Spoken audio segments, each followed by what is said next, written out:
The 2021 Stafford County School Board, Ms. Holly Hazard, Hartwood District, Chairperson.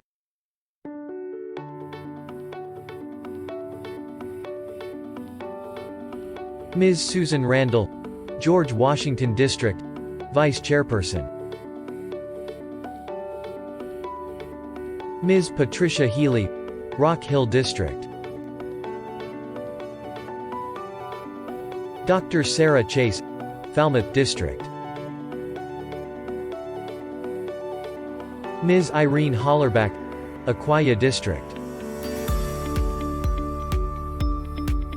Dr. Elizabeth Warner, Griffiths Widewater District. Ms. Pamela Young, Garrisonville District. Dr. Scott Kisner, Superintendent.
Good evening and welcome to the May 18th special called meeting of the Stafford County School Board. At this time, Ms. Hall, no one is participating electronically except Dr. Kisner. And Ms. Hall, if you will go ahead and do roll call for us. Yes, ma'am. Dr. Chase? Here. Ms. Hazard? Here. Ms. Healy? Here. Ms. Hollerback? Here. Ms. Randall? Here. Dr. Warner? Here. And Ms. Young? Here. Madam Chair, you have a quorum. All right, all members are in person this evening at the school board offices. We have our next item is the approval of the meeting agenda for this evening. Move to approve? Second. It's been moved and seconded. Any comments, additions, or deletions? All right, hearing none. All those in favor, please say aye. Aye. Any opposed? Motion carries unanimously. We will next be going into closed session. The motion to go into closed session, Ms. Randall, if you can do that for us, please. I move to convene a closed meeting pursuant to Virginia Code Section 2.2-3711A8 to consult with legal counsel retained by the school board regarding specific legal matters pertaining to collective bargaining requiring the provision of legal advice by legal counsel. Second. It's been moved and seconded. All those in favor, please say aye. Aye. Any opposed? Motion carries unanimously. At this time, we will ask all those that are in the, in this chamber to leave the room until we have finished with that closed session, and then we will continue the rest of the meeting at that time.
I will ask that we engage in our closed session certification. Ms. Randall, can you go ahead and make the certification? Yes.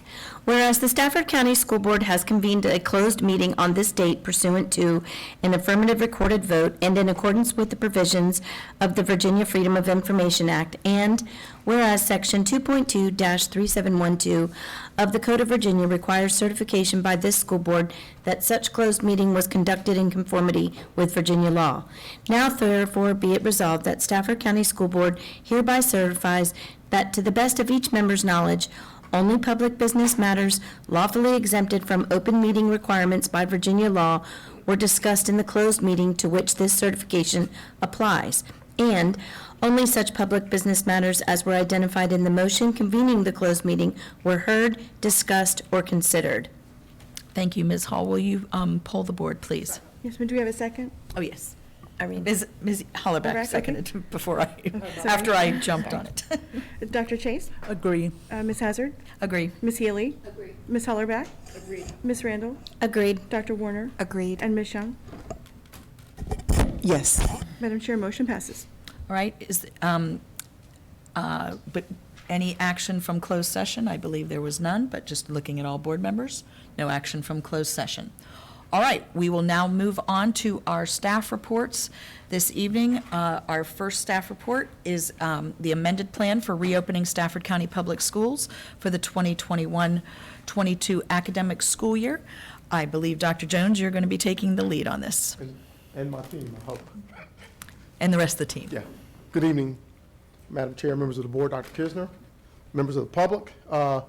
We had an opportunity last week to share our initial plan, and let me just begin by saying this, that you know that as well as I do, through the pandemic, we have transitioned through the pandemic, and we've changed our plan as we've gone through the pandemic. Now we're coming out of the pandemic. So the plan we're presenting tonight is, want to emphasize that we're transitioning out of the pandemic to more in-person learning. So best example of that is this next slide, which kind of shows you the transitions we made this year. We started virtual, transition to a hybrid model, transition to 4 days a week with more students in person. And as we get to next year, we want to focus on 5 days a week with most of our students in person. And then, of course, the meat of the presentation this evening is the schedule.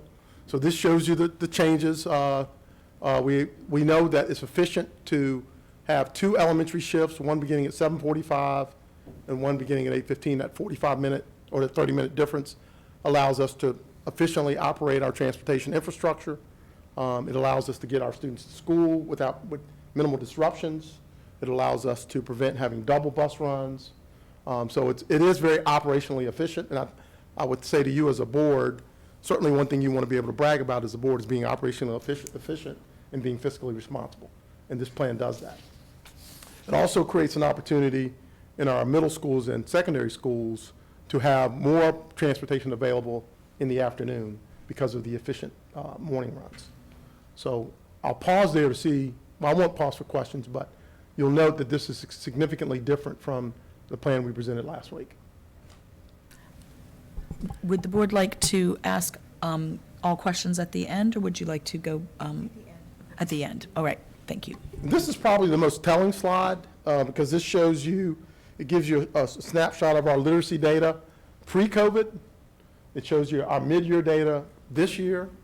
And certainly, we know coming out of a pandemic, transitioning out of a pandemic, we want to ensure that we are able to provide the resources to help students not only grow academically, but make up for what they lost.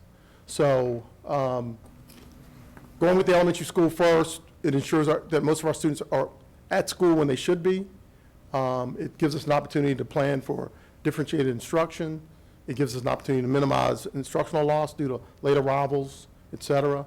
It gives us an opportunity to tier students knowing what we know this year about student performance. And then at the secondary level, again, I won't go through this in detail, but you'll note that it gives us an opportunity to be more efficient at the secondary level. It is also appropriate, given the research about secondary students. And I know there's a lot of concern in the public about the impact it'll have on athletics. We don't have any evidence to suggest that those concerns are true. And again, it does make us, provides the opportunity for us to have more transportation in the afternoon to support extracurricular and co-curricular activities. And you see some examples on the right of school divisions that have done this. As a matter of fact, I'll just say Loudoun County is high performing in just about everything, athletics and academics. So certainly the late schedule has not impacted that community. And then this is, last week I kind of felt like Mr. Sutter should have been up here presenting to talk about transportation, but these are really the efficiencies in transportation, eliminating double runs, reduces late buses. We have some of that data if you're interested in it, but we know what our late bus data looks like, and it's not impressive. It provides, again, more efficiency for after-school activities at the high school level and minimizes disruptions.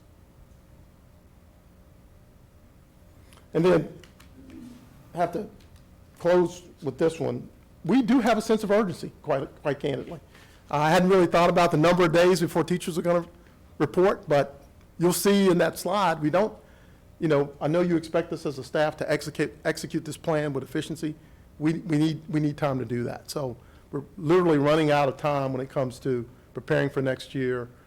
We already have a great summer learning adventure that we're planning for, so it's not like staff are only working on the plan for next year. We're working around the clock. People often ask in the school division, what happens during the summer?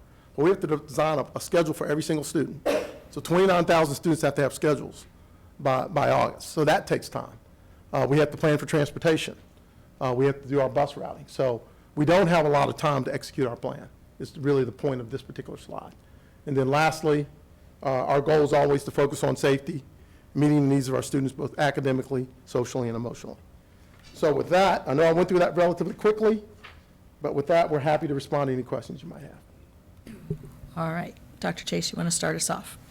Sure, I don't have a lot of questions. I did want to make a comment because we all received an email from a parent about the Commonwealth Governor's School. And the program will be impacted. One thing that was brought up was field trips. I can tell you that you always have to take your kid in for the field trips. I mean, they don't go on the bus, so every parent is driving their kid for a field trip. So that doesn't really, but what I would say is that several years ago, Spotsylvania and King George counties decided to change their schedules in terms of their start time, and Stafford County had to adapt. So I don't really see this as any kind of roadblock. I think CGS is perfectly capable of adapting as they need to. We may actually be able to take advantage of some of the time in the morning for some of our students at CGS. So we looked into that. First of all, thank you. I appreciate all the time the staff has spent on this over the last 2 weeks. I know that, and I think the schedule is I think, much more amenable to a lot of people and a lot of parents. That was the biggest complaint I got, was just 4 o'clock was too late in the high school. This is actually the same schedule that my grandchildren go to school in Florida, and it works beautifully for them. And I think that, having taught high school students and having raised teenagers, I appreciate that, especially this year. I think giving our high school students a little bit of time to sleep in and maybe adhere more to those natural circadian rhythms that they have, I think it will help them both socially and emotionally, because we know that this has been a stressful year for everybody. So I have no real specific questions. I just wanted to say thank you. Thank you. Ms. Randall, any questions? Oh, sure. Yes. So do we know what our staff hours are going to be? Yes, we do. I haven't memorized those, but it's 7.5 hour work days for teachers. So how, Same as the current year. so how much sooner or early in the day will they be coming with the 7:40, like starting at 7:45? What, I'm going to call a friend on that one. call a friend. I like your friends. Thank you, Ms. Neely. So, obviously, once we get your permission to move forward, we'll begin figuring all of those things out. But I think we'll have to work with transportation. When is our first bus load coming? We'll have to work with our parent drop-off. When is that happening? It may be, for example, if we have 2 early buses, that we would have 1 or 2 staff members that would flex maybe in a role to be there to supervise those students until the bulk of the other students came in. So we don't have, the exact details, but we'll make Okay. sure, obviously, we want to make sure that we have staff there to greet our kids when they come in, so. Yeah, I was just curious, like, what that would look like for their beginning and end times. Yeah, but it'll still be, as Dr. Jones said, a 7.5-hour day for teachers. Okay. And then, were there any problems with middle school buses being late this year? I know Dr. Warner was saying that some had that issue too. So, But I'm just, and I'll say why after you answer. not to my knowledge. Okay. Okay, well, then that's good, because I was worried, I mean, I just always kind of think that late buses are something that happens. I know at the elementary level, it was extraordinary, but in general, with not having all the drivers that we need, and just in general, I think late buses is something that we're going to see, which of course impacts, the learning for whatever level, but I just wanted to ask if that was an issue too. Okay, thank you. Let me go back to your initial question, Ms. Randall. Sure, thank you. I'll just speak for the high school. One of the things we've heard, and I mentioned this last week, is we've heard about this desire for more collaboration among teachers, particularly with the number of singletons at the high school. So this schedule allows us to create time during that regular work hour day for a teacher for collaboration. So that's one of the real advantages at the high school level, and then in the afternoons at the elementary level. It creates that natural time for teacher Okay. collaboration. Well, I really appreciate the push and all the extra work that went into compressing this down to an earlier start time for the high school, earlier exit time for the high school. In a perfect world, I wouldn't have it like this, but I really appreciate that so much effort was put into making it a better deal. Thank So, thank you, really, really, thank you. Thank you, thank you. Thank you. I just have a question about the elementary school schedule, not the time, but we had previously built in an extra 10 minutes into their instructional day because traditionally, when we have inclement weather, there was always a shortage on the elementary time. And there was a need to make up the extra time, so I thought we're enhancing their educational opportunities by building that 10 minutes in, and I see that 10 minutes is gone here. So I just want to make sure that we're not cutting them short from what they had pre-COVID in terms of instructional time. Yes, ma'am. You will see the instructional day is a little bit shorter. The 10 minutes was added, actually 15, I believe. Well, I won't question. But that was added when recess no longer counted for instructional time. A year ago, recess was back into the addition of instructional hours, so it now counts again. And the other thing that we looked at is that instructionally, with teachers having the opportunity to actually plan together and focus on the essential standards, that we feel our instruction will be that much more powerful. And the other thing we did in the calendar that you guys approved for the next two calendars, that we reduced almost 11 half days, which took away two and a half hours in some instances of instruction each time. So we feel at this point we have the days and we have the time, even in the case of inclement weather. Okay, I just want to make sure, because a big deal was made about the advantages to having this extra instructional time when it was added in, and I never heard anything about once recess was approved, because it's been a little while since they added recess. We never got a request to cut that day back. And my second question has to do with the buses. I know we have, routes that are hopefully not exceeding an hour, but there are quite a number that are up to an hour, particularly if they're on, one end of the county or the other. Does that mean that these elementary school students are going to be, getting picked up at 7:15, which in the winter is definitely going to be dark 100? Well, I know I'm going to ask Mr. Sutter to respond to that, but I know in building the schedule, he looked at the students that were furthest out and then worked in for efficiency for not only reducing the amount of time because students are on buses, but also the deployment of buses overall. Yeah, I think that's going to be something that's important for parents to know, that they're not going to be sending their little ones out to wait in the dark in the bus.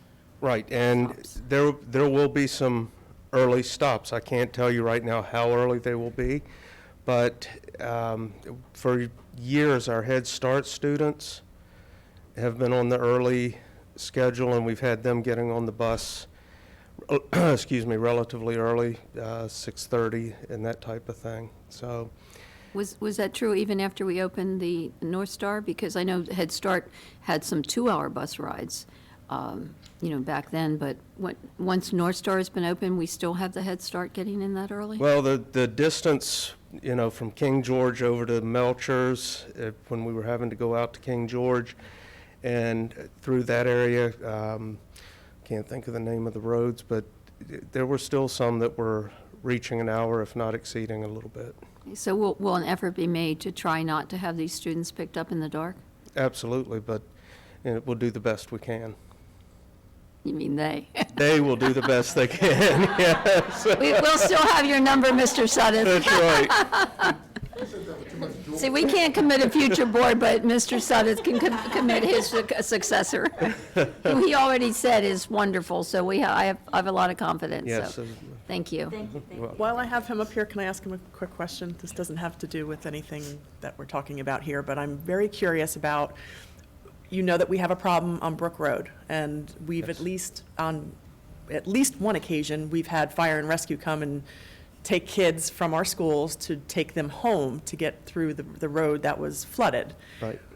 Nobody's done anything about it yet, so I'm asking, is there a plan in place? What happens when they close Brook Road again? How are those students down at Marlboro Point and those areas back down there who rely on that road to get to and from school? How are they getting an equal education to everyone else? Well, and if the Despite- road is closed to vehicular traffic, we certainly can't take a bus through there. And I have seen a couple of plans come through this year where there was going to be work on Brook Road, and that sort of fizzled out. And there's a cut through where they had talked about extending a road through a neighborhood so that there would be a workaround. And I have heard no more about that either. So we have no plan, and the reason I'm bringing this up now is because the people in the community need to hear this, and I'm taking this opportunity that we are being televised tonight to put it out there that I have constituents down in that part of the county who are disadvantaged because nobody's doing anything about the road, and I'm certainly not blaming you Yeah. for it. Oh, yeah, yeah, Not by and- any means. and I'll But tell you, I needed to let the county know what's going on in Aquia. Yeah, because if there's a car floating in the road like there was a couple of times this year, we certainly can't take a bus through, so. I didn't see that request in the budget for boats this year, so I will just say, please don't go down there. And I just want to say publicly to thank you to Fire and Rescue for helping us in those situations where we needed to get children home, so thank you. Ms. Young, I think you were Can I next. point out one other thing, though? I do want to mention that Mr. Baldwin, who is our he's been involved in this so he's here tonight, and he's been part of Aw. he's rolled up his sleeves and worked very closely with Barry, so we're really Very good. proud that he's been willing to do that. Ms. Young, finally, your turn. Yeah, I don't have anything except thank you all very much for revisions and more revisions. The only question I had was, based on the last schedule, I'm asking the same question that I asked before, was about the buses and the turnaround time, because I saw that you had padding in there, and the padding is taken away. So what I'm concerned about is that, and you're not being here, I need to check on your contract to make sure that there's some extension in there, because you have 30 individuals still need to get hired, so I can't let you go yet. In addition, this compressed schedule, are we going to be able to turn it around and get everybody home in time? It looks great to have them back by 3:30, but it looks like there's an advantage to be ahead of the schedule before 4, before traffic comes off of 95. But will we have everybody home in time? Are you like extending the bus drivers a little bit too much, or are we going to be okay? Are you punishing them on your way out? No, I'm not. We looked at the numbers, we ran the numbers, and through the years, there were other instances where we weren't at the 45-minute, and we were able to do it. And the way the schedule's set up with the further schools coming in, we will have and then the closer schools being picked up. I'm at the elementary level. Okay. And we did build in a little bit more for the buses to get back for the middle schools and the high schools. Okay. Mary, can I have your wife's number?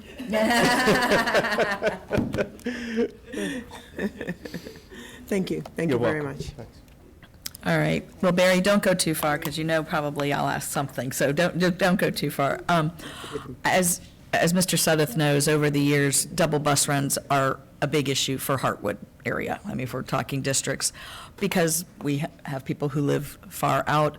We also had to do double bus runs over my tenure, probably most of my elementary schools have had double bus runs. And I know that was something that we really wanted to eliminate. Because what happens with that is a domino effect, and it also impedes for our staff as well, waiting for buses. And so I really appreciate that. Barry and I have fought this battle, have talked at that battle. So in that regard, it's probably not surprising for me to talk about growth. It's coming, you know it's coming. But I do note that we look at a Loudon and a Henrico, even Albemarle to some extent, but I don't know them as well. These are all high-growth communities. It's interesting that they, too, have had to go to these kinds of schedules, staggered schedules, I believe, as well, to accommodate the growth that we have. Many people know I believe we need an elementary school, like not in 2030 or 31, which is what was just passed by our Board of Supervisors. We would like to keep these routes. I am ecstatic we don't have double bus runs right now. My fear is as we don't build schools, which we need, we will be moving more kids into smaller spaces from further out. I really hope for my colleagues that you will not be looking at double bus runs in 2 or 3 years.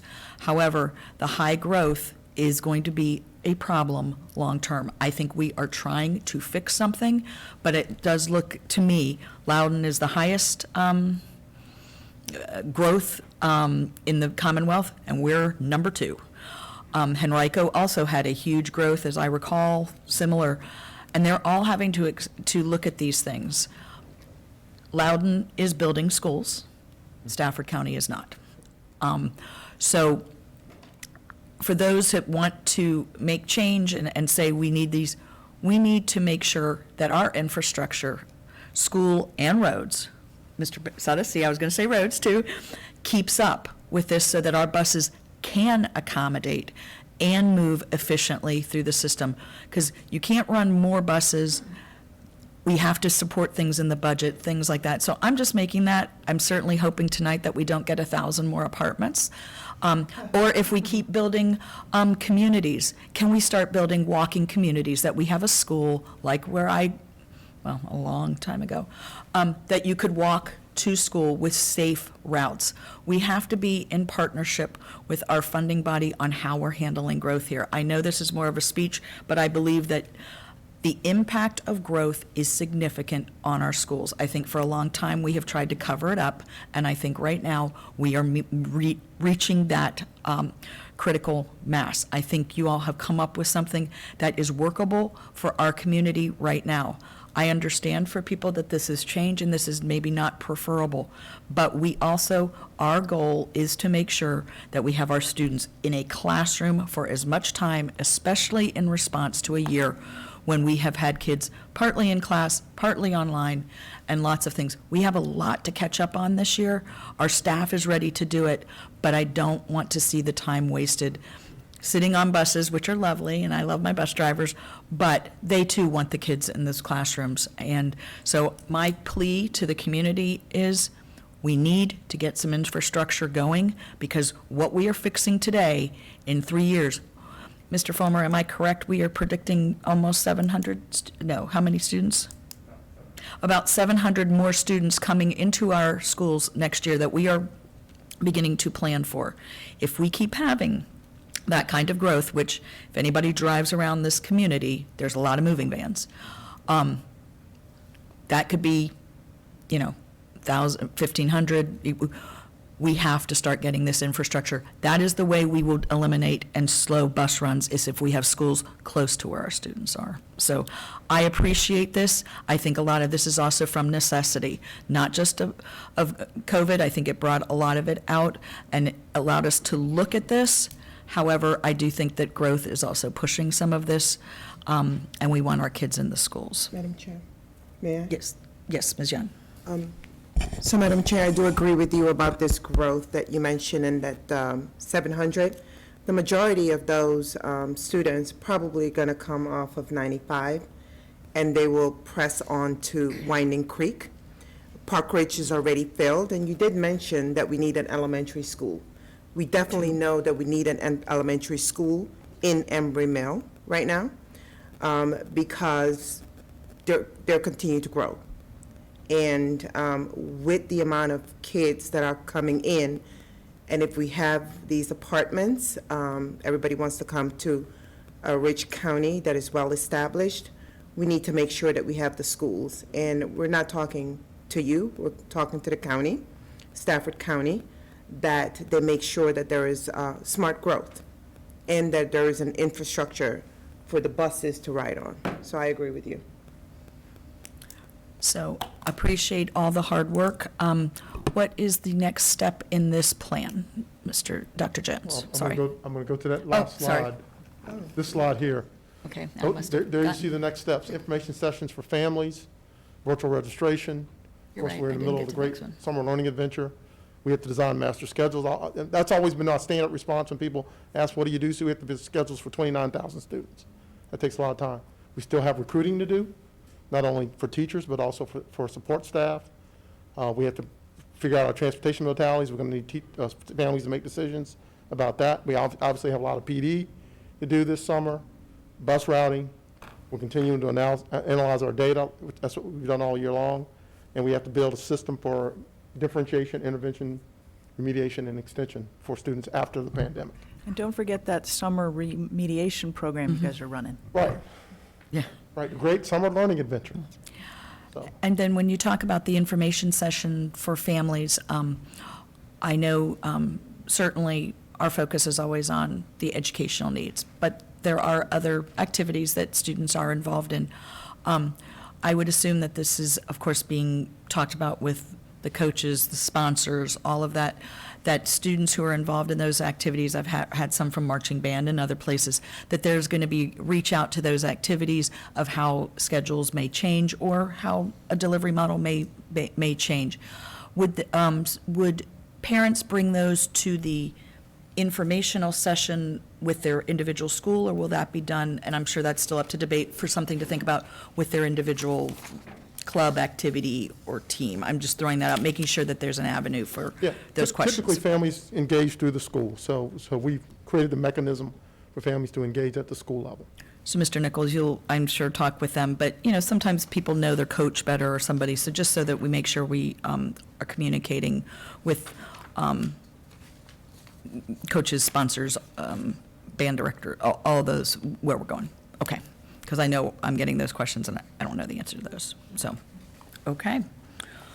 All right. Thank you, Dr. Jones. Thank you to all those who have, I know, worked very, very hard this last week. It was only a week ago. This was brought forward. Thank you to those who have contributed and sent us comments. We are being heard. They are being sent to our teams, and I know that the teams are focused on our students and making sure that they have the best learning experience come August. 57 days from now. Are those work days or calendar days? I thought, those aren't calendar days, are they? Work days, okay, just Okay, to be clear. all right. Will this presentation here be posted on our website for parents to see? Okay. Yes. It is? Thank you. All right. So moving on, thank you for the presentation. I know you all will be moving forward. And then I know that we have a superintendent's report this evening. Dr. Kisner, I know your voice will come from the air for us. Yes.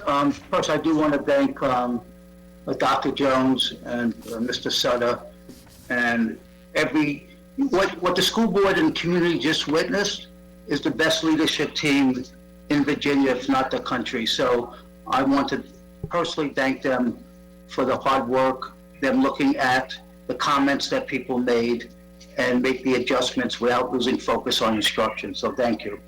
All right, I'm just going to couple announcements and then have one other thing.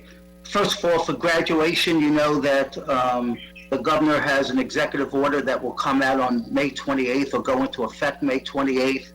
That executive order, because our graduation obviously is on after that on June 12th. So we're now able to hold all our graduations on Saturday, and 4 of the high schools will hold their graduations at 8 o'clock, and Stafford High School will hold their graduation on Saturday at 9:30. Tomorrow, all the high school principals will be notifying their seniors and families.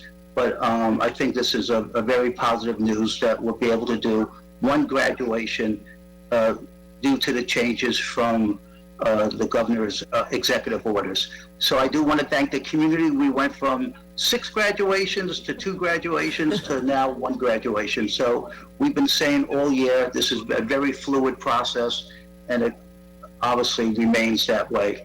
Dr. Kisner, real quick while you're on this particular topic, does that eliminate also the limitation on tickets and pods of people? We go back, essentially going back to normal? Yeah, I'll let, the answer is yes, but I'll let Dr. Nichols just confirm that. Okay. He's coming down. Yes, ma'am, with the one ceremony, we're going back to Brook Point. We'll have unlimited seating, so we'll be able to, we must wear a mask, though. Okay, with mask, though, with mask. Must have a mask on Okay. school property, but yes. Thank you. Okay, thank you, Tom. Thank you, Dr. Nichols. So real quickly, there's, as you know, last week, the Center for Disease Control came out with new guidelines, and then also the governor came out with new guidelines. And I just want to state, today we had a meeting with the local Rappahannock Area Health Department, and I want to chunk it that we're just talking about the remainder of this school year. We're not talking about next school year, and we're not even talking about summer school at this point. But schools should continue maintaining all current mitigation strategies through the end of the school year. And Dr. Nichols is correct, including masks. You know, the majority, a vast majority of our students, based on their age, have not been vaccinated. So that's critically important. I will mention that I mentioned last week, but I want to let you know we have some update. The Rappahannock Area Health Department, working with local pharmacies, are scheduling 2 clinics after school, so parents would have to obviously bring their children from 12 and older. Obviously, parents would have to sign off. One will be on I think May 25th at Brook Point High School. We're sending out a notice. I want to make sure I'm not wrong. And one's at North Stafford High School on June 4th from 4 o'clock to 8 o'clock. I will also tell you the local hospital, Mary Washington Hospital, on May 22nd, this Saturday, is going to be holding a clinic for children 12 to 15. And we were also informed that, especially for North Stafford, by Potomac Mills, by the old Gander, whatever center, store, they're having ongoing clinics. But we're going to post all this information on our website. We're sending out something for parents. But I do want to thank the Rappahannock Health Department. I want to thank the local pharmacies, and many of the pediatricians also are going to be able to give their patients the vaccination also. Anyway. Can I interrupt you again, Dr. Kisner? Yeah. I'm sorry. Yeah, go. When we open up these clinics at our schools, it's going to be after the school day is concluded, correct? Yeah, 4 o'clock to 8 o'clock. Thank you. Okay, thank you. And now I'd just like to read something for the school board and the community. Before you do that, Dr. Kisner, I just wanted to thank you for following up on that for me, being able to open up those clinics for vaccinations. Thank you. Okay, thank you. And there's a lot of people to thank, but it's been a real good community partnership. Dear school board members, I've had to make many important and often difficult decisions throughout my career. Tonight is no exception. Almost 40 years ago, I began my career teaching children with disabilities, and since 1999, I've had the amazing privilege of leading 4 great school systems. Tonight, I announce my retirement effective September 1st, 2021. I make this decision because I understand and realize what I need to do personally, what I need to do for my family, and what the ongoing responsibilities are as superintendent. I chose this date so I can support the important and challenging work ahead of us as we plan and implement the 5-day schedule for the upcoming school year. This date also provides the Stafford County School Board time to select their next educational leader. I want to thank the school board for their great support, especially during the past few months. I look forward to returning to work physically in the very near future. You guys will see me at the June board meetings.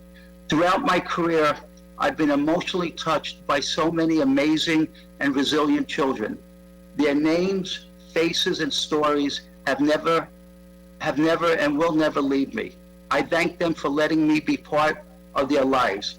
I hope I made a positive difference to them because they have made a significant and meaningful difference in my life. To all the great educators that I worked with side by side since 1981, you have my greatest admiration and respect. You will always be held high in my eyes because I have witnessed the passionate, emotional, and often exhausting work that is required to help a young person be better today than they were yesterday. The educators in Stafford model this every day. I thank all of you. I end by saying that as I look back on my career, I believe my greatest accomplishment was to advocate for every child and model to others that every child has greatness, and we must respect and appreciate the unique differences every child brings to the classroom. Although I am retiring as superintendent, I hope the future holds continued work to support children and those who work with them. Thank you sincerely, myself. Thank you. Board member, any comments? I'm going to open it up if anybody would like to say anything first. No? No.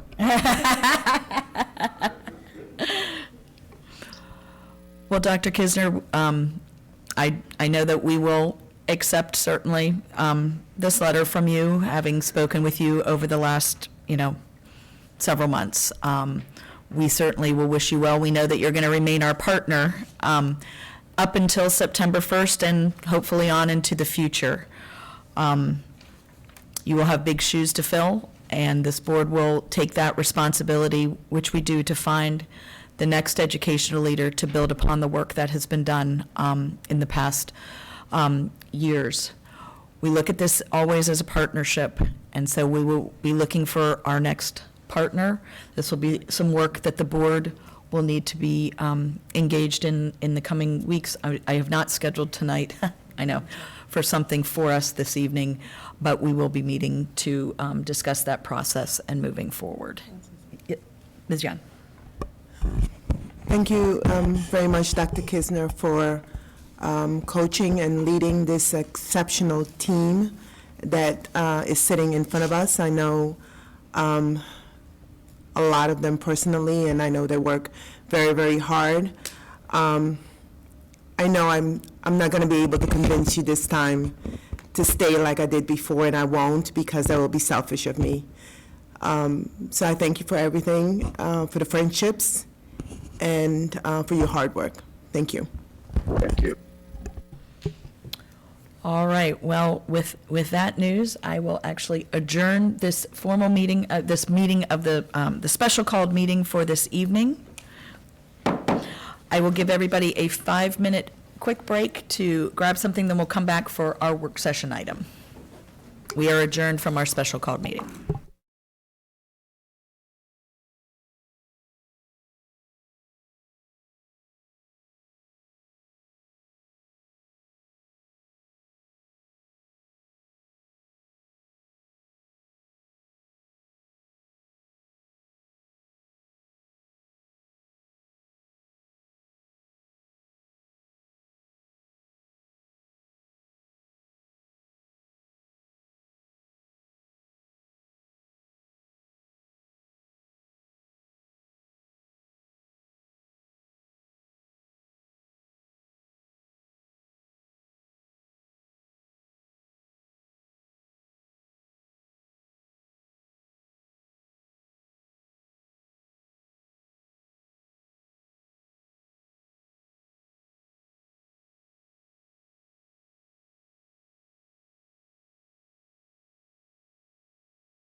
Ms. Healy, well, let's just do it quickly. Valley Rock Hill District here. Irene Hollerback, Aquia. Susan Randall, George Washington. Holly Hazard, Hartwood. Pamela Young, Garrisonville. Elizabeth Warner, Griffiths Whitewater.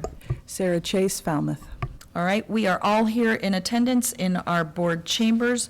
Next is the approval of the agenda of one discussion item this evening. Motion to approve. Second. It's been moved and seconded. All those in favor, please say aye. Aye. Any opposed? Motion carries unanimously. Tonight is our discussion about the proposed revisions to the policy 1403. The governance committee brought forward some recommendations to consider. I think upon discussion among the board members, that we may want to change that. There is not a new change to the policy. I think tonight's work can be done tonight of, are there some areas that we have agreement that a possible policy could come forward or not? So I'm going to sort of try to steer us a little bit, and then, we can certainly jump in. Let's see. Hold on, I'm not on the right page. I think if we are looking at page 2, the administrative changes to attendance zones. Talks about the superintendent's authority to administratively adjust school attendance areas when. Currently, there is a 5% of the student body of the involved schools will be affected, that the superintendent shall notify the board. Oh, no, that would be new language. So there was a proposal to also move that. Let's start first with the 5%. There was an addition, let's talk about 5%. Let's break it down by schools. Are we still comfortable with 5% at the elementary school level? Ms. Hazard, can we discuss the first part? Sure. First, I think that's important, because what this says is the superintendent is authorized to administratively adjust school attendance areas when, and there's no change from the current policy, an emergency requires such a change. So that covers anything. There's no 5% limit or 10% limit. There's no limit on that. It's when an emergency requires a change. So I think we need to keep that in view of what we're talking about here, because we're talking about a non-emergency situation for changing the 5 to a 10. So just want to point that out. And what constitutes an emergency?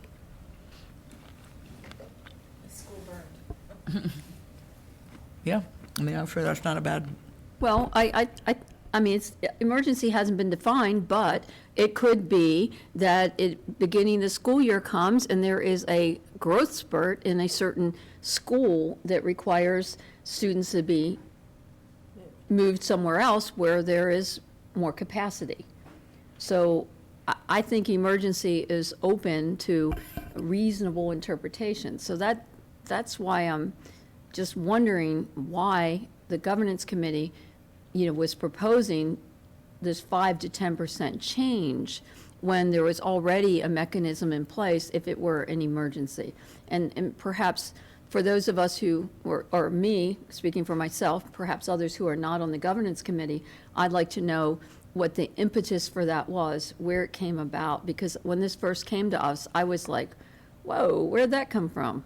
We're talking about a significant change in administrative authority to redistrict students. So I mean, I don't have a problem discussing 5 versus 10 versus different levels, but to me, it would be helpful to put that on the record, why this recommendation, came about and what the rationale behind it is. My next question would just be, what 5% of the attendance zone, or is it 5% of the school? Let's get to that one second. Okay. Let's do the percentages. I agree with Ms. Healy. Let's start with the emergency section. I think this came up as there was a review of the policies. It was a recommended change. We discussed through it. Part of the reason. Can you tell us, for those of us who were not at the meeting, who made the recommendation? recommendation? Was it the committee or was it outside the committee? It was the committee. We discussed it and made the recommendation. So the committee on its own came up with that, it wasn't recommended? It came to us with this as something for us to discuss. So it came to us like this, and we discussed it in the group and decided, yes, we could go forward with this. But, you know, in fairness and honesty here, Dr. Warner and myself, we have not sat through redistrictings. And, you know, so to us, it felt very small. But when I start looking at schools, yeah, I can see where that can be a challenge at certain levels. And I think that this came because we were going through each of those policies Yes. in order, and this one came up. So part of the reason that we do things in committee and then bring back to the board is to get input, and this is a great example of that. With regard to the emergency requires such a change, would we like that to include the red line language in that second bullet about that the superintendent shall notify the board in advance of said adjustment? But, does anybody else want to speak first? I'll wait. Yeah, I would just say that there are some emergency situations where it might be difficult to give the board advance notice. And then there are other emergency situations where there's suddenly a growth spurt that they recognize, 3 weeks before school's going to start, and then you have a little bit of time to let the board know. But if a school burns down, Right. you want to fix it quick. So I guess I'm reluctant that's just my initial reaction, is some reluctance to add additional stuff in the case of an emergency. But that's just me.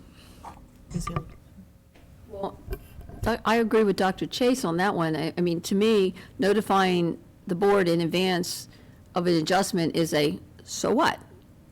This is a done deal, in effect. Certainly, I think there should be a courtesy notification to the chair and to the board members whose district the reassignments, will affect. But I don't see any need to put that into the policy, because it doesn't do anything to me to just say, oh, you'll get a phone call telling you this. It's not like there's going to be any due process. Any room for the board to challenge it, or it's one of those things where you open the barn door and it's done. So, and this is not a reflection on our current superintendent or any superintendent we've had. It's just my feeling that this matter is of such importance to our families and our communities. And I'm glad you recognize that you and Dr. Warner have not been through this, because you're literally, your heart sits there and breaks, because as a board member, I know students have to be moved. And nobody wants to be moved, but the impact on families is tremendous, and I just can't see supporting this myself. So that's, you've all heard me before, but this fact that if an emergency happens, there's not even a 10% limit. There's no limit on an emergency. And I would think that that definition of emergency is going to be something that the superintendent and the board have to have a, like view of. But I would think an emergency would be something that would be such that it would be, well recognized. So there is a mechanism in place under the current policy that allows for the superintendent to move as many students as need to be moved in the case of an emergency. The 5% really was put in there as an administrative accommodation, so that there would not be a need to do a grand scale redistricting, which requires public hearings and notices and quite a lot of work for staff, as well as the board. But if we're talking about 10%, and I think Dr. Chase mentioned when this first came up to us, it's been several months, boy, you're talking about 10% of a couple high schools, then you're talking about hundreds of students that potentially could be reassigned without any say, any due process, any say in the matter, just done. So that's that's what I had to say. I don't want to be here all night, so to me, this is a big deal. This 5 to 10% is a really big change that affects the community and affects us not doing the job that we're required to do, which is to make these decisions in the larger redistrictings. All right, Ms. Young, I know you said you went next.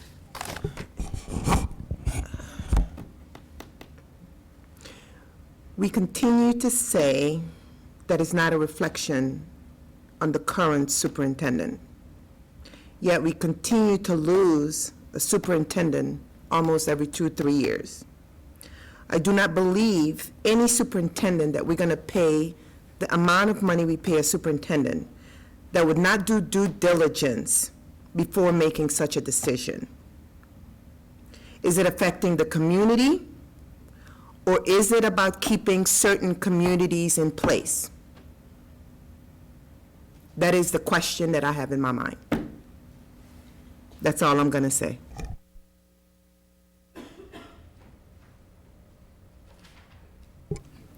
Okay, so the next section is there a view to wanting to change the 5% or to keep it at 5%? I guess that's where I'm trying to go. I guess I look at it from the standpoint that 10% of a high school is a lot. That's 200 students. But 10% of an elementary or middle school is not. The magnitude of the impact isn't the same. And I appreciate Ms. Healy saying that we have to be, when you do redistricting, you are changing, you're impacting families, and definitely we need to address that. Right now, what I'm concerned about is the fact that we have such tremendous growth, and we have to have some flexibility. I'm not sure I call overcrowding at school an emergency, because it's not something that evolves overnight. It's usually something that evolves over time. I could justify 10% at an elementary and middle school and 5% at the high school. The net number of students is going to be about the same that the principal has the right to move. It's about 80 to 100 students. I think that to accommodate the growth needs we have, and this policy is going to come back to us in 5 years, we're going to have to do redistricting once that high school's finished. We're going to have to redistrict, and we're going to have to move students, and we're going to have to do the public hearings, and we're going to have to put the effort into it to make sure that all kids are being, families are being heard, and children are being, their needs are being met. So for the purposes of this policy, I have no problem with saying 5% of the high school students and 10% of the middle and high school students, or middle and elementary school students, given that it's the same relative net value. And I think it gives the superintendent some flexibility to address some of our growing pains that I don't really think qualify as an emergency. An emergency to me is there was flooding at North Stafford and the school's going to be shut down for 6 weeks while they fix it. An emergency is something that evolves really quickly, and we have to address it quickly. And I don't think the superintendent needs to come to us with that. I think he needs to do his job, which is what we hired him to do. And I think he needs some flexibility in moving students to accommodate our growth, the pressures on our growth and the pressures on our student populations. And I think that he should do it and then come to us and say, okay, or come to us ahead of time if it's that type of situation and say, I'm planning on moving these students, and ask for our feedback or tell us. I have no problem with that either, but I think we need some flexibility to accommodate the coming growth that we're going to have. 700 students is going to be an accommodation, and we have elementary and middle schools and high schools we only have 437 seats left for high school students. Last year, we got, 200 new high school students?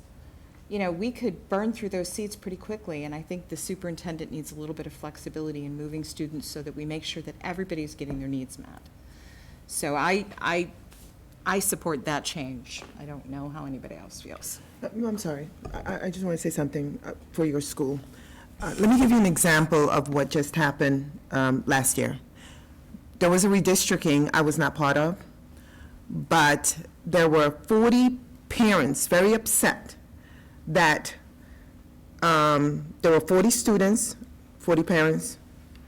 Some had one or two kids, but they were redistricted in middle school.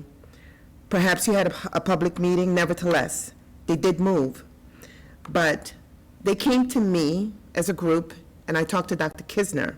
And what we did, we alleviated some of the pressure on Stafford Middle and welcomed them back home at H.H. Poole.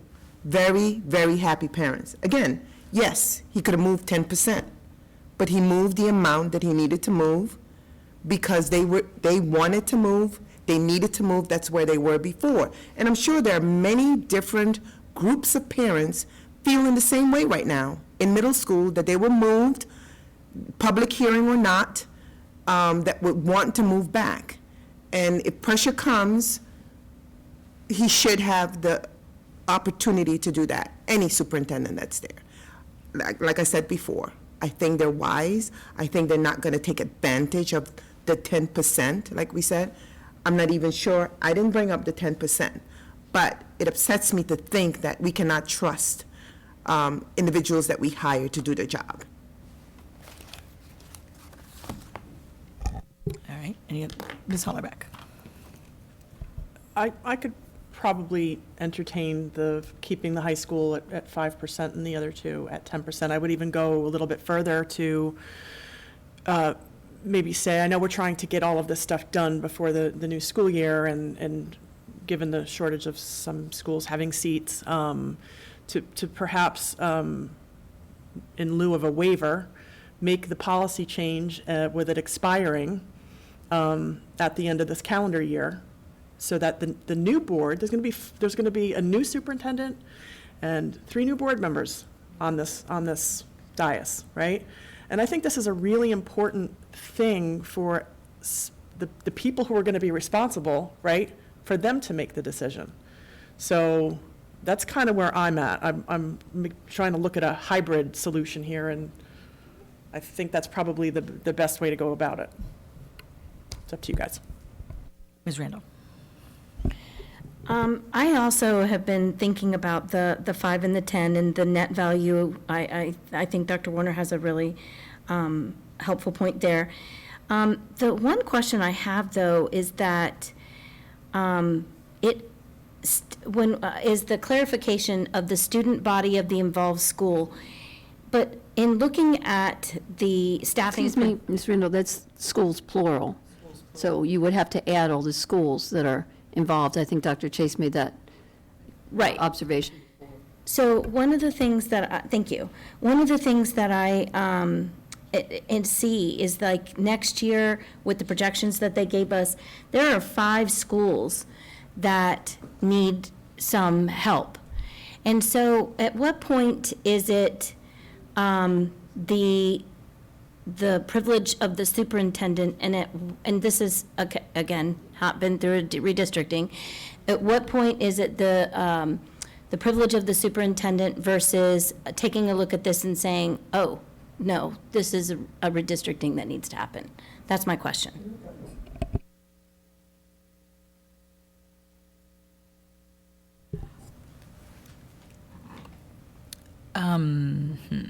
Where do I want to?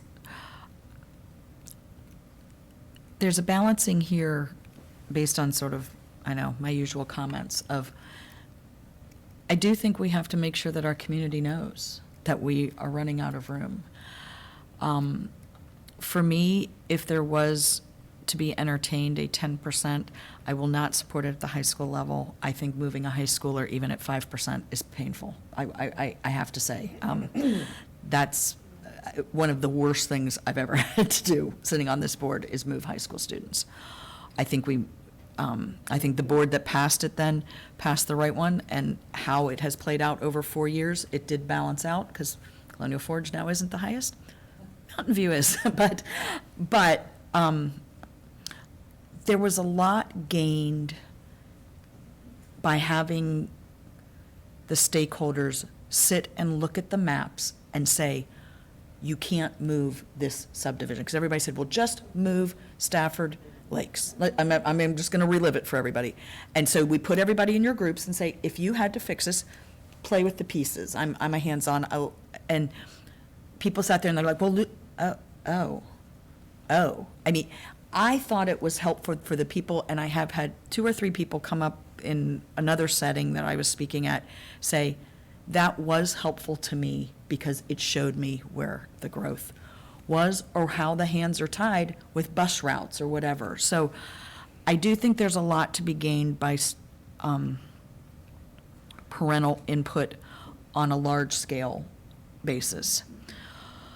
I also do think that board members do know their districts, we all do, and we learn from each other. So I also believe that there is some helpfulness when our planning team could bring some ideas that, and this is no reflection certainly on our planning team, but sometimes something that looks really good on a piece of paper, when you drive it or you see how it impacts, well, that neighborhood isn't really that neighborhood, but it really is that neighborhood.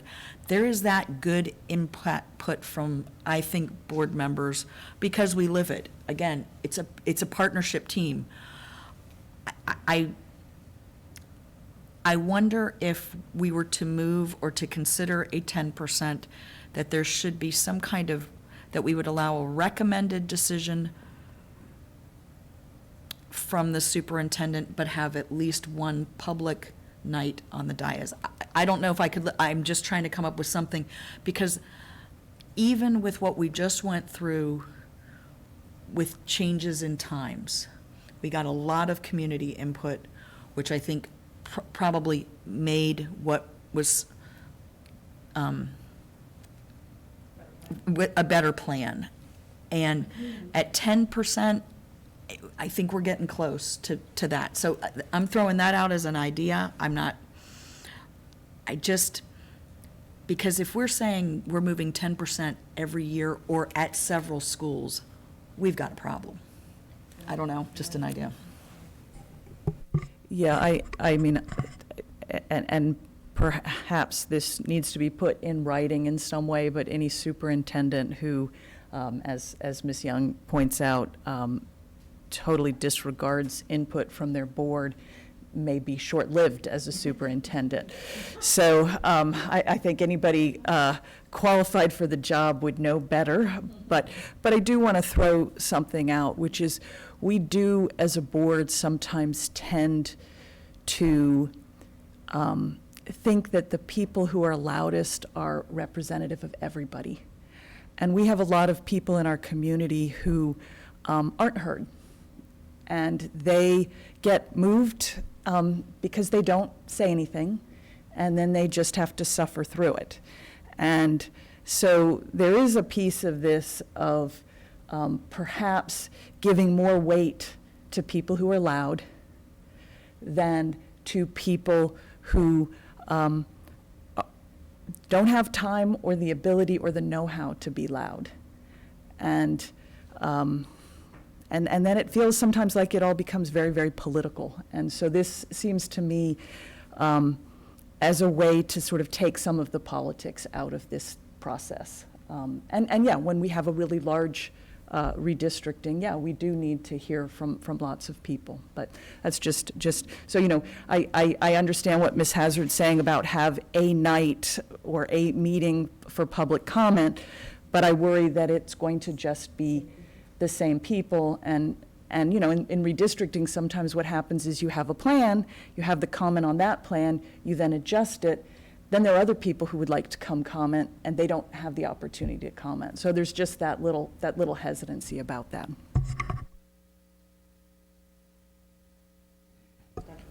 You know, I appreciate that redistricting is a very disruptive process, and it's something, back to what Ms. Randall said, you know, I think one of the problems is how do we define when it's a redistricting and when it's a movement of students? We know that, we are hoping anyway, that the Board of Supervisors is going to come through and build High School 6. We know that the high schools are going to have to be redistricted when that event happens. 2025? In 2025. That's right, I'm marking my calendar. And something Ms. Hollerbeck said, which I liked, is putting a sunset date on this policy. But in all fairness, being a new board member last year, I don't think I'd want to do that their first year. Can we put 2 years on that sunset and then revisit it? Because I do think that there should be community input when you have a lot of disruption, and I think we should keep redistricting to a minimum, but we also have to be able to adjust student attendance zones when we have to, so that we can make sure that we're meeting everybody's needs. So I think that these are some excellent points, and I don't know that anybody answered Ms. Randall's question.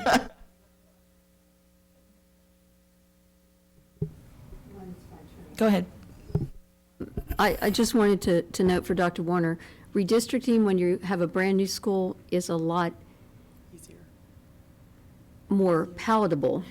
I wouldn't say easier, but more palatable to families, because they're going to a new school, and you know, a lot of students are going together, but you know, I've done it at every level where we've had a new school, and I would take that over the other redistricting any day of the week. There's pain with everything, but there is a certain element of joy, actually, going to a brand-new school. But I want to go back to these numbers. 10% of the student body of the involved schools.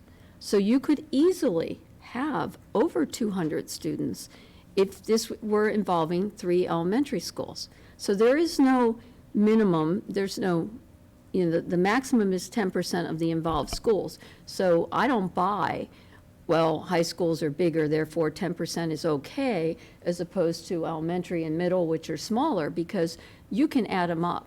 Those numbers are 10% of the involved schools. And I give Dr. Chase credit. She picked up on that right away. She said, well, gee, you know, this could be X plus X plus X, which all of a sudden escalates. And my concern is not with whoever the superintendent is. It's that I think that this is one of the school board's responsibilities when you get to a certain number. Now, 5% seemed to work, and I don't know when this policy went into place in 2000, what was the year? 13.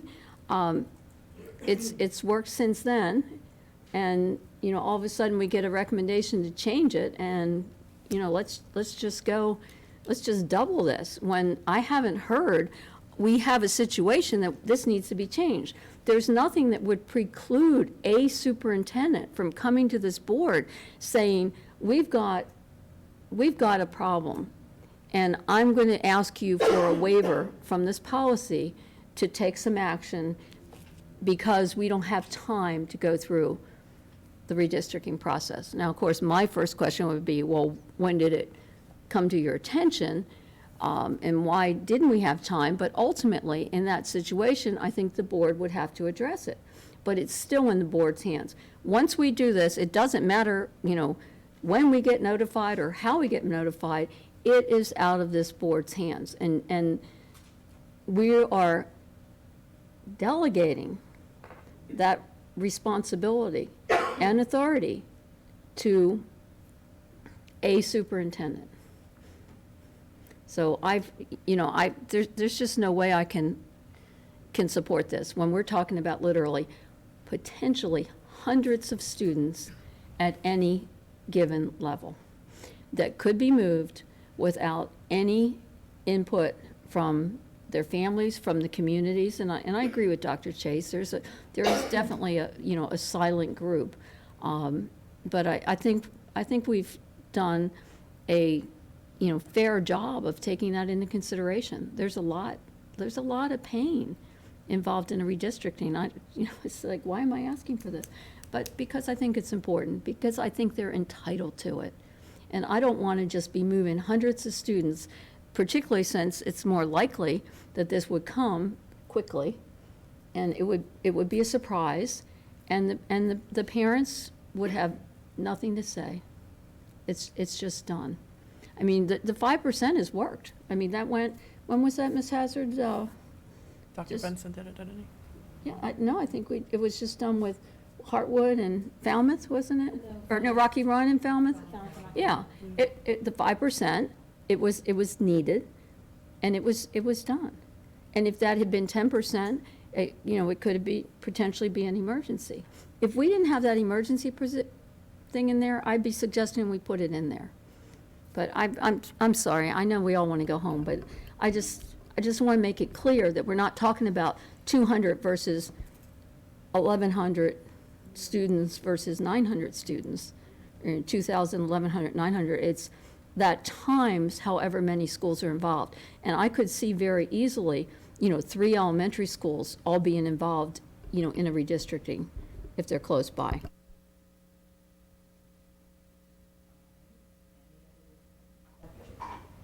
Yeah, I would just say the sort of the opposite, or the, I don't know what the word I'm looking for is, but if it's 5% and you have one school that you need to provide some relief for, and it's just one school that needs the relief, 5% is pretty tough sometimes to provide the relief for that one school. And so I am more concerned about, I'm not so concerned that a superintendent would decide to involve 5 schools in a movement. I am more concerned that indeed you would have one school that needed more relief and 5% wouldn't cut it. And so that's where I'm more concerned. But yeah, but I do.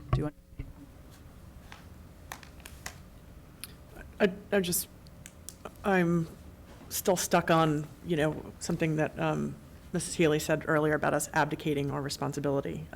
For everything that she said, I agree with, and a lot of things that you guys have said, I agree with too. And I go back to Virginia Code 22.1-79, which is powers and duties. Number 4 is the school board shall provide for the consolidation of schools or redistricting of school boundaries or adopt pupil assignment plans whenever such procedure will contribute to the efficiency of the school division. So, I mean, if we change anything above what we've already got, I think that's abdicating, and we're going against what the statute says. So, and it doesn't have anything to do with trust. I would trust that guy with my dogs and my children. So it's not an issue of trust.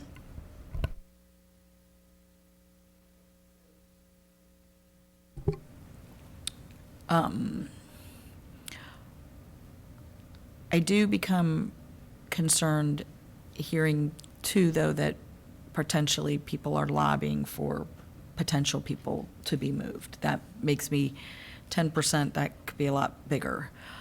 Is there a consensus on the board that the emergency provision would cover concerns in the immediate future? I'm just trying to figure out, are we rewriting or not rewriting for, because I think it does. Do we know of any concerns? I haven't heard, maybe, I don't get all the memos, I don't think, because a lot of people know more than I do about certain things going on, but have there been concerns? Have they been communicated to the board? Because I haven't received any.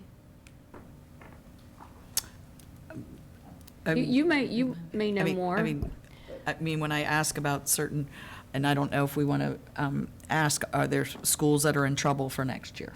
I mean, I think that's then the question. I think based on the information that we received tonight, yeah, there's 5 elementary schools that have some issues, 4 are quite obvious. I'm sorry, you said we received, Ms. Egan asked me if I got it. I didn't see it. It's on the thing for today. It's on our agenda. You've got it in front of you. Did you Yeah. print that off yourself?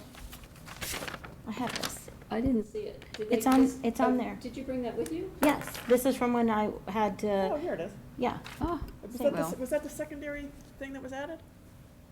when was that added? She added it right when we had our, In the intermission. Oh, darn, that's why I missed it. I went to the restroom.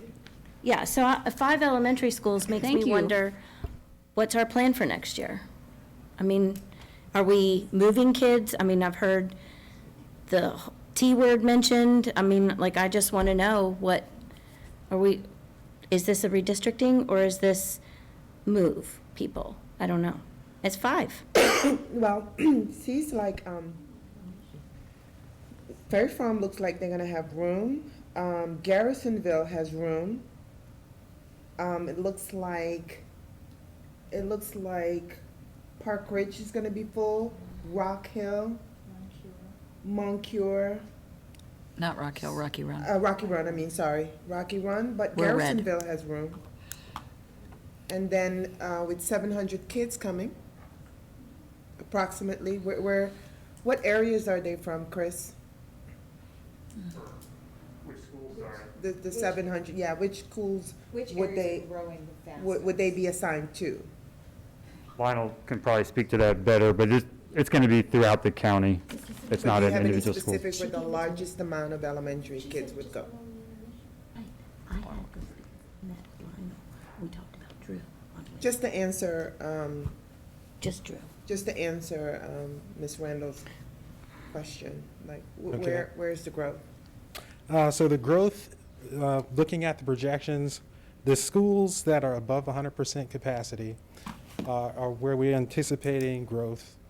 And what's important, I've been hearing about the 5 and the 10%. I think one piece that we're missing is we're talking about moving students or reassigning students that are schools, between schools that are contiguous. So if you have a school at 105% capacity versus a school next door at 74% capacity, then, you know, from a planning perspective, that is using your space more efficiently.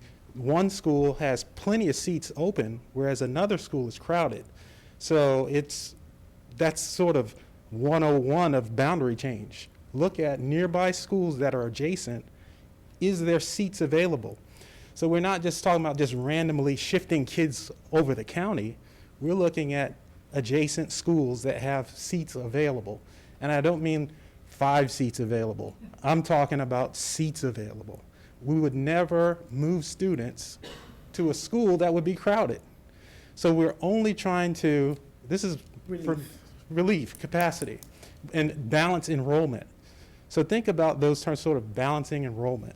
The goal isn't to just randomly piss people off and shift them somewhere. So where's the growth again, for the answer to the question? Well, I know there is zero growth where I am. I mean, Sarah and I were talking to Matter of Dr. fact, Chase. There's room there. Yeah. Yeah, at Grafton and Ferry Farm. And like, I've said this many times to Dr. Warner and Dr. Chase, is that, you know, George Washington District, it's Yeah. almost where you needed to start redistricting, because So they're out fill there. those schools, because we don't have development. We just don't have it. That's correct. They're growing older, like an older community now? Mhm. I would say There's just seeing, no growth. I would say seeing this chart, some for the first time, then we need a redistricting. I'm sorry, this is huge. There's a lot of schools. I agree. If this is the situation and you've identified changes need to be made, then let's do our job. Because a lot of these are not Let's give the people the rights they're contiguous. entitled to under our redistricting But it's not every policies. school that needs a redistricting. Why you say it needs a redistricting? If there's space in a school next door to one school that is full, But there isn't on some of these. this is what, this is what Lionel is Yeah, saying. there are some schools where they are adjacent and there is space. Now, whether or not it's 5% or 10%, is what you guys will determine, but it is a possibility that we could Why can't we reassign. have a plan as to where they're going, where they're coming from, and where they're going, in a situation where we could actually see the plan for them to be able to be convinced that. Seeing these numbers, I will now not support it. This is too many people at this point. 107% cannot be moved to Hartwood, and it can't be moved to Falmouth. It can't be done. You don't want them moved to Hartwood. Not at Of course not, 92%. but I'm saying that's not where you would move them to. Right, Well, And- Rocky Run can only go, they're not going to Garrisonville. right. And one other thing I may But they would add- be welcome. I know that. One other thing I may add is, you know, boundary changes are one option of balancing and of relieving crowding. Other options when there isn't space is the R word I heard come up. That is another option.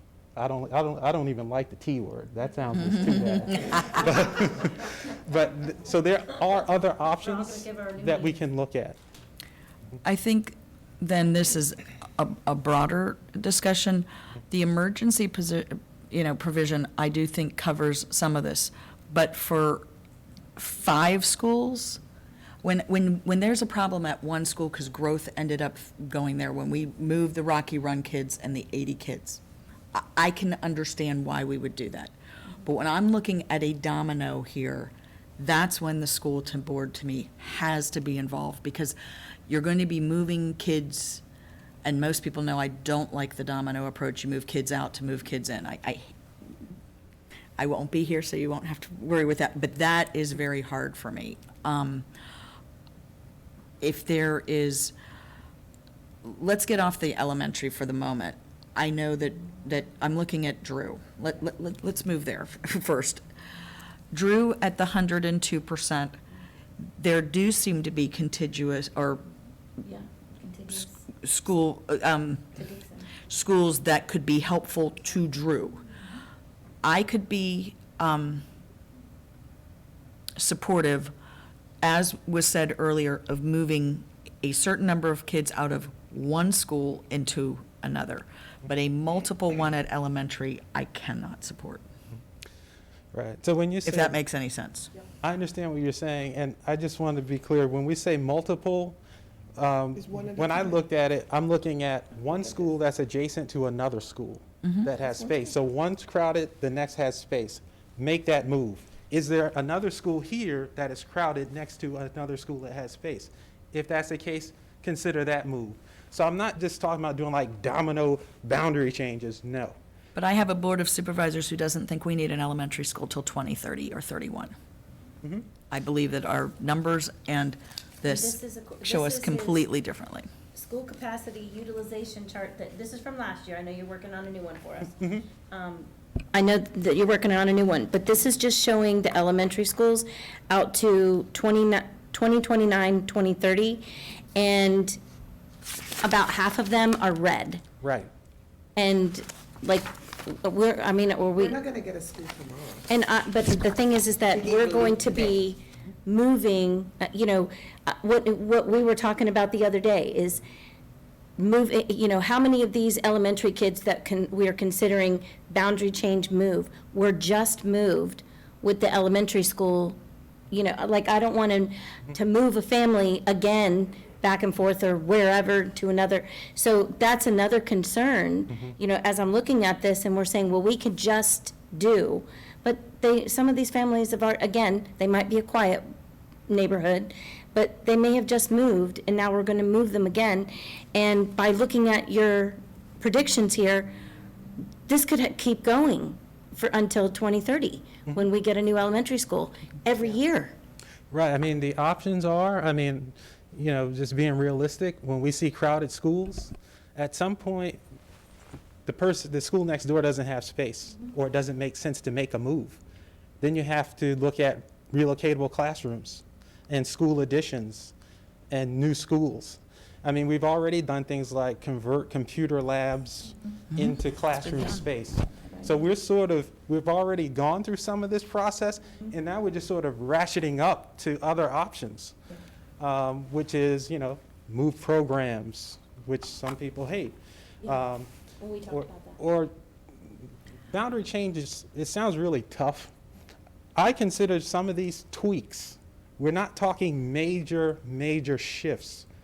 These are tweaks, if this was a doctor, this isn't get the hacksaw. This is give me the scalpel, and we're just making minor adjustments. That's the goal. The goal is it's to improve the efficiency of the division, but also keep in mind, we're talking about students. And when schools are crowded, it's the students that suffer because they're being pulled out into hallways. And things like that. So some of us, we don't think about that because we just think, oh yeah, 106, it's fine, No, To we've Ms. lived Randall's- it. To Ms. Randall's point. We've lived it. Okay. To Ms. Randall's point, there's no number of kids that have been moved more than the kids that are now settled in Moncur, 535 of them, that went to Hampton Oaks, to Park Ridge, back to Moncur, back to Hampton Oaks, and now they're home. Oh, I see. So that's like 4 or 5 times they were moved, those same kids. And finally, with the board, Ms. Healy and Dr. Chase and some others, I don't know. Yeah, Irene, you were one of them, that settled the kids back to where they could walk to school, where parents are walking across 610 to have a meeting with the teachers. So that was harsh. So I don't foresee that, but I'm just being open and honest about, yeah, I think this is, the kids are going to be fine. And I do not think that it's going to be like the magnitude that we're thinking it's going to be. I just think that, I mean, it's already, it says there emergency, right? No. Emergency requires no limits. This is only in a non-emergency case that the limit is So on we there. still don't know what an emergency is, right? So it could be an emergency when school opens up and 700 kids show up and we still don't have no room to seat them. That's going to be an emergency if we don't prepare for that one. But we don't have a percentage on emergency, and I'm not asking for Oh, a that's what I'm percentage saying, for like, emergency. it's going to be an emergency. Well, then And you're going to be then you moving don't. more than the 10%. If the concern, looking at this chart, is Drew Middle School, which I think as an older school, the 102%, sitting next to a school at 71%, that to me is a tweak and something that can be accommodated. Well, it's one of them. You were there today, you're right. So, like, for covering that situation, I can feel somewhat comfortable. However, I do defer to those who live in the neighborhood. Do I want many of the same criteria that are used in a regular redistricting? Let's try not to move people every time. Let's try not to split up neighborhood. You know, going through those, I can, maybe live with that. I am not prepared tonight to say that a emergency exists that we can't see coming, because it's broadly on here, that impacts a fair number of schools without overlaying the growth on top of what's coming. Because we can move people one year and then the big growth comes because we know the neighborhood hasn't been built yet and we're back moving kids around. I think we have to continue at at all three levels to push why we need schools. But I will say regarding the Drew and that 100, I can live with some fixing of that in a less manner. 102% schools sitting next to a 71, that is not hard for me. But why is it an emergency if we know in advance and we have time to act? I mean, I think an emergency is where the kids show up, to register the week before school starts. That would be an emergency. That was not foreseen. But if we're already projecting this and we know in advance, there would be nothing that would prohibit a redistricting between two middle schools. We would just have to follow our redistricting policy. So what we're talking about is not having a redistricting, and the redistricting gives certain rights, to our community, to the right to be heard, the right to speak out. Under this policy, there are no rights. And again, this is not a reflection on Dr. Kisner. Of course, I know he would be very fair to the extent that, he would consider these things, but that's the board's job. If we know in advance that we have a problem, that's what our redistricting policy is for. So I would just point out that 10% is what the state has said is the maximum. Is that correct? They've said that the superintendent can be allowed up to 10%. So we're not the only, I think so. And then I would just say the statute that Ms. Hollerbach read is talking about that we will provide a mechanism. So there are many ways to provide for this to happen, and one way is to have a policy, and then the other is indeed to hold a full-scale redistricting. So those are just comments, not saying that. Maybe we could get a copy of that 10%. I'm not aware of anything. I would think that's something that the governance committee would have had when they were considering this, this change. I just have this recollection of hearing that at one point in time, that the state, in one of the many fire hose sessions of information that I got. I think there was one that we went to, we were down in Williamsburg, one of those Breakout sessions. breakout sections that we were at. I remember hearing that. All right, I know everybody,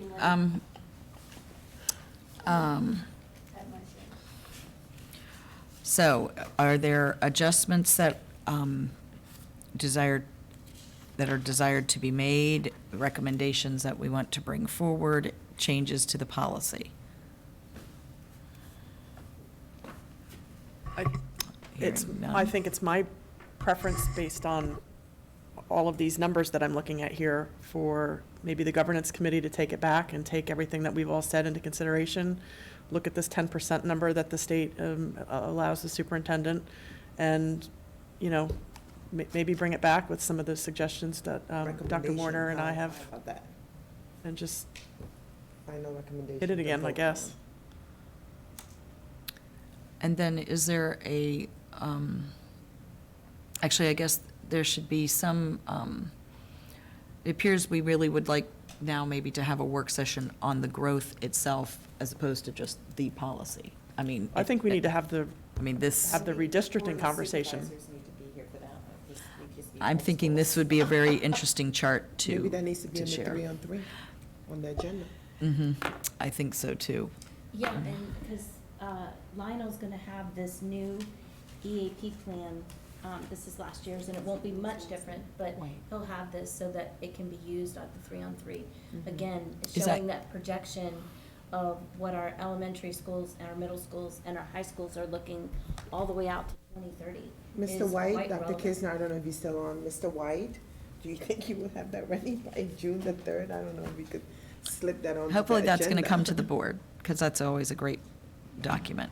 You know, I agree. I don't want dominoes falling. I don't want to shuffle students from school A to school B, from school B to school C. I think that, but as Mr. White pointed out, just moving a boundary to accommodate these fluctuations that we're going to have to deal with until we get another Primary elementary school, we don't school. have it now. I mean, I don't want to disrupt families and have them moving 4 or 5 times in elementary school. I saw that happen when I lived in Charlotte. Families who their kids would be redistricted every year. And that's disruptive. And it's painful. But we are going to have to make some accommodations to move kids so that we can take them, especially in adjacent schools, from one that's crowded to one that's not. If it's not an adjacent school, if there is no adjacent school, then I think the school board needs to address it. But I don't know if that's something we can put in the policy and say, if this is just a question of adjusting in a boundary and it's less than 10% of the students, I'm good with that. But if it's really a major shift, then I think it's definitely something the school board has to. So, I mean, I want a little clarity here too. So are we saying that we're going to do a superintendent search and a elementary school redistricting this summer? Is that what we're saying? Well, Liza and I Just are a up for little it. clarity here. Are we? I thought they were talking about Drew and Dixon Smith. I missed that memo too. Well, and I'm just curious even about, when we do boundary changes versus when we add learning cottages. Because I'm fearful of that in some regards because we have a very concrete argument for the schools that we need. And when we start adding learning cottages, I fear that we are sending a not so great message, is my thought. And so the only alternative is to move them into the adjacent school that is open with seats.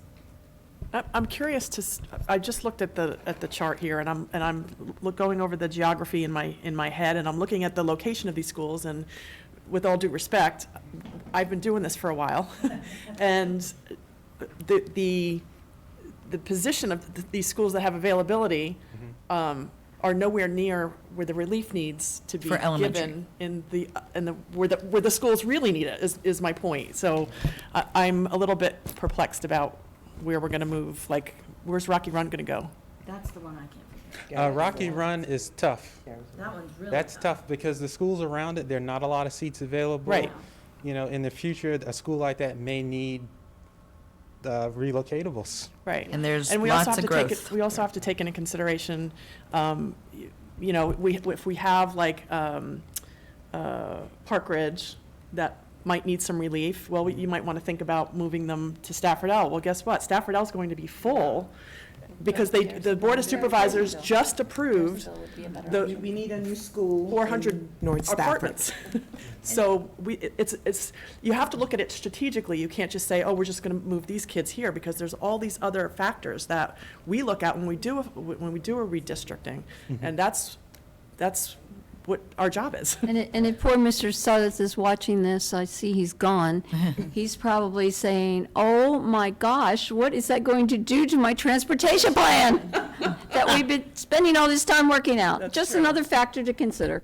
So no relocation cottages in North Stafford. We need a new elementary school on Mine Road. I just want to say couple quick things. First of all, I don't think you need to look at this as an either or. It could be an and. You just did a redistricting a little bit over 2 years ago, and honestly, none of this should be a surprise. We give numbers out to the school board every few months. We gave it to you a few months ago. I think Mr. White's comment cannot be minimized. As school board is debating and discussing, we have children in classrooms that are becoming overcrowded. And that's what, let me just be very upfront. There's not a superintendent anywhere that would be motivated to do anything that's going to be disruptive to a family, unless there was a reason that we could explain to the family the benefit of having their child go to another school, like we saw in the 2 examples since I've been here. But setting that aside, we can't be dismissive that we have in some of our schools right now, we have overcrowding. And if we want to wait till redistricting, I would just share with you, you're going to continue to do a major redistricting every few years, because Ms. Hazard and some of you are correct. We're not having any new schools go online for many, many years. So you're going to be doing redistricting every couple of years, which is going to be much more disruptive to families than what we're trying to do, is have targeted moving of students to alleviate crowdedness at certain schools. Park Ridge is a great example. We have Park Ridge that is over 100%, and we have another elementary school that has significant room for children. And why are we waiting? Because I don't understand why we're waiting. I mean, no one has explained that, why we're waiting. So you could redistrict, but I think you need to be very upfront to the public that you'll be redistricting every couple of years, because families are not moving in looking for where are the open seats. They're moving into where their homes, where they want to live, the neighborhoods they want to live in. So the redistricting that we just did a couple of years ago, I'm not going to criticize it, but I could have anticipated this at the time, that was not resolving any problem except a problem that some schools were facing, but not the whole division. So I would respectfully say, whatever you decide, you need to look at it 2 ways. What is the short-term challenge and what is the longer-term challenge? But I just have to tell you, superintendents, their only motivation is to make sure the school system is running efficiently and could make decisions much quicker than the school board. Let me just say that again, much quicker than the school board. And Miss Dr. Chase is correct. There's the 2 examples I could give you. Both Miss